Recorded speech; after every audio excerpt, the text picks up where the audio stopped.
Guys আজকে হচ্ছে সূর্য পূজা। আজকে হচ্ছে মাঘ মাসের 4 তারিখ। তো আজকে সূর্য পূজা। প্রথমেই তোমাদের সূর্যকে দেখালাম। তো আজকে আমি সূর্য উপাস করেছি বিকেলের দিকে, যেহেতু সূর্য ডোবার পরে পুজোটা হয়, মানে গোধূলির সময় হয়। তো বাড়ির পুজো হয়ে গেছে, এখন একটু ছাদে বসে রোদ পোহাচ্ছি, চুলটা একটু শুকাচ্ছি। তো আলতা পরলাম একটু, এই যে এখানে আলতা ছিল, আলতাটা পরলাম। তো এখানে সূর্য মামা এখনো আছে, খুব সুন্দর লাগছে।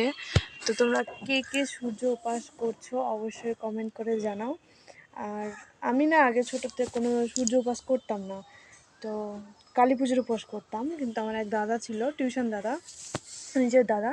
তো ও বলেছিল যে তুই সূর্য উপাস কেন করিস না? আমি বলছি যে ভালো লাগে না, করি না, আমার কালী পুজোর উপাসটাই ভালো লাগে করতে, তাই করি।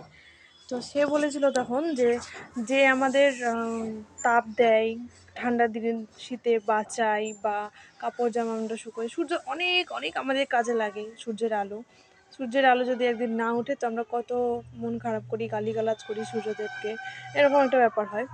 তো তবে থেকে আমি করতাম, কিন্তু হতো না।